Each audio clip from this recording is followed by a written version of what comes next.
Hello again. After being away for a while, I'm back. Of course, I will be analyzing Lance Armstrong's face. I have mirrored his left side and his right side to show how he differs in his public life and his private life. By now, you probably know your left side is related to your private life, your family, and your home life. The left side is also known as your soul.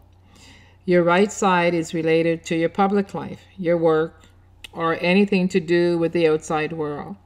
The right side is the mask you wear whenever you want to. Looking at Lance's right side, we see that his face is wider. And of course, the wider the face, the more in charge we are, and the more we need to be in charge. This is not the case with his left side, his inner self. His face is much longer and more narrow, telling me that he's not as aggressive in his private life as he is in his public life. He's more of a warm-hearted individual. He certainly doesn't feel as secure in his private life as he does in his public life. Now, the first thing I noticed was his indented temples. This trait shows a compulsive behavior.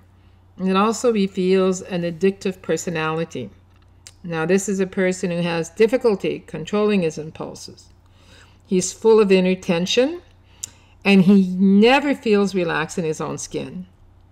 The addiction or compulsion doesn't have to be drugs. It could be running, overworking, exercising, etc. There's so many different kinds of compulsion and addictions. His eyes are close set, but much more so on the left side, indicating that he is focused and critical in his public life, but even more so in his personal life. He can notice details that escapes others, and he can concentrate until it is properly and fully resolved in his mind. Of course, close-set eyes can also result in being narrow-minded.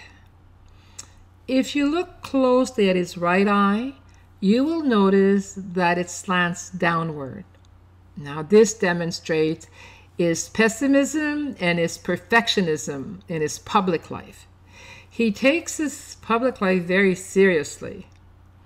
His left eye has no angle and is somewhat more open. Now, this helps him in being more open in his private life, like he's more of a realist in his private life. When we look at his upper eyelids, we see they are non-existent.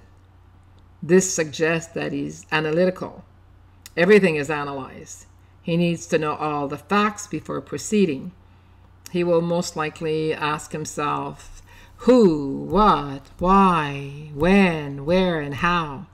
He tends to overanalyze what he already knows, at times to the point of obsessing, making things even more complicated than they are. Now, people with this trait are often loners, and they really do need their own space. His nose bridge on the right side, his public life, is wider with a pointed tip. This shows his strong willpower and determination. Now, he prefers to be in control, likes to be his own boss, and he can be, once again, quite critical. This is a guy who has an inquisitive and an investigative mind, and he will leave no stone unturned in his search for answer in his public life. Now, as for his nose bridge on his left side, his personal life, it is more narrow and the base is wider, which indicates that his family comes first, and he will be there to protect and support them. Like he likes to be the provider. His ears sticks out a little on both sides. This is a strong indication of rebelliousness. In my opinion, sometimes it's good to follow the rules, and sometimes it's not. His sharply defined jaw on the right side, which is his public life, demonstrates his strength. He has good physical stamina, with plenty of energy. He's the type that will never give up, either mentally or physically. He's extremely tenacious. He will take whatever action is needed to succeed. Now, this trait also shows a tendency to be controlling and aggressive. His jaw on the left side, which is his private life, is much softer and much less defined. Now, this suggests that he's much more emotionally and psychologically delicate in his private life. He will try much harder to work his way through certain situation, through compromise. He doesn't have the same competitive desire as he does in his outside world. Now, he does have a strong chin, and this gives him drive, perseverance, and endurance in the pursuit of his goals. It also gives him the ability to keep going after the competition has given up. I call this a survivor's chin. His mouth is longer on the left, his personal side, which suggests that he can communicate better with his loved ones. His lower lip is larger than his upper lip. This makes for a good salesman or a good politician. He knows how to sell himself. He knows what to say and when to say it. He can be very persuasive and can convince just about anybody of anything. He knows how to use the right words at the right time. Now, he has at least 2 vertical lines between his eyebrows, although we can't really see it well in this picture. Now, these are called worry lines.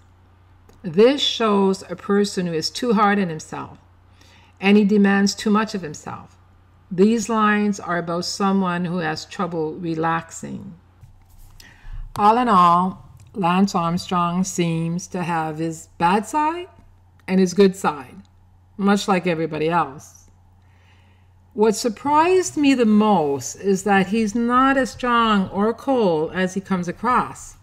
His oblong face tells me that he is a warm-hearted individual. He may seem assertive and aggressive, cold, and full of confidence on the outside, but in his inner world, he has fear, inner anger, anxiety, and worries, and they are with him all the time. One more thing. People with oblong faces are easily influenced by others, whether they will admit it or not. I doubt very much, after analyzing his face, that he was the major decision maker regarding his doping. I feel that the scandal consists of many players. Now, for more information about face reading, go to www.peoplereading.ca.